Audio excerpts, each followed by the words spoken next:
We're back in the studio today with our next guest, Paul S. Robinson Photography. We have Paul Robinson, who is the owner of the studio. Paul, how are you today? I'm great.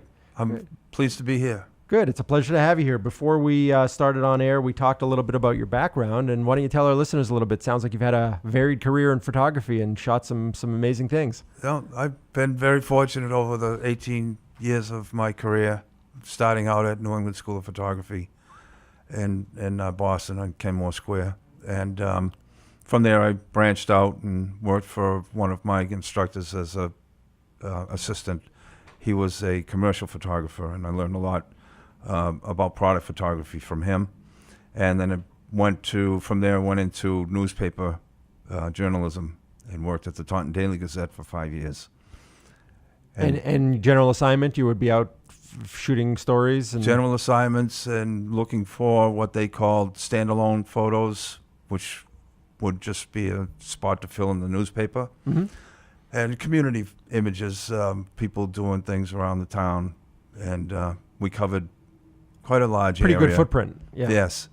And so I had opportunity to photograph individuals and sporting events, high school sports, youth sports, Little League baseball, and youth basketball, football, things like that.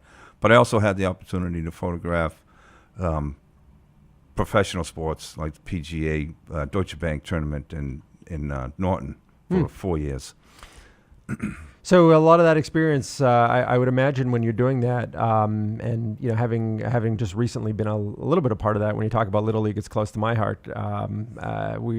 My son's team, of which I'm a coach, just was in the state championship. Oh, nice! And we had a photographer in the dugout, and they certainly seem to shoot a lot of pictures. So I guess going through that phase of your career, you learn to shoot a lot and edit a lot. And yes, yeah. And how has that process helped you in terms of your when you're in your studio today and setting up shots? It does help. One of the reasons why it helps is because you're in various lighting situations, different times of the day.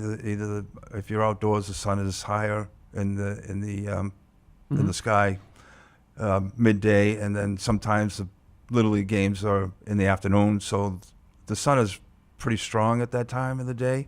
So you have to know what to do with the camera settings in order to freeze the action of the game, and also so that the exposures are right on.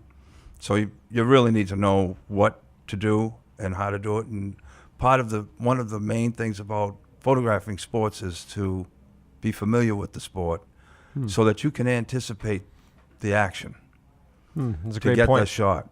Mm-hmm.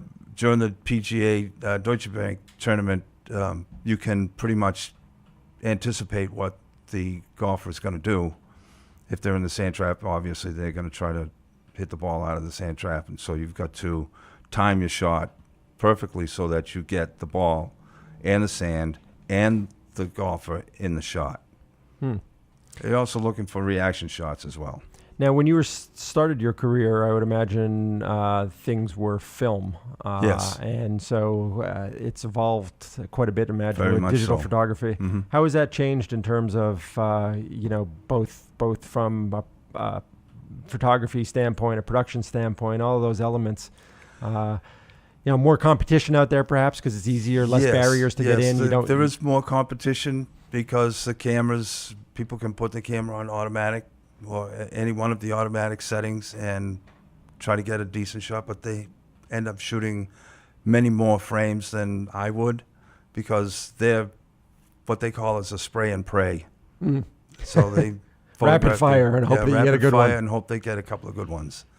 So it's important to know what you're doing. Digital is a lot like using slide film, which is less forgiving than regular film as far as exposures go. Okay. So you've got to be right on with your exposures with the digital. So if you're out there just praying and spraying, you're going to get some that are over or underexposed and they're not going to be good. And a lot of people will say, well, I can just fix them in the computer. Well, you take a bad image and you try to fix it, you make it even worse. So it's important that you educate yourself, that you know what to do and how to set the camera properly so that you can create a good image. I know that before we were on the air, you talked that you had shot some of the professional baseball in town, but you're looking to have an opportunity to shoot some football. I'd love the opportunity to photograph the Patriots. Yeah, that'd be a dream assignment for me. So if any of those decision makers are listening, hopefully they'll contact you and give you an opportunity. It sounds That'd like be great. Sounds like you've already had some great success photographing live events and sporting events in particular. I love what I do. It's a great job.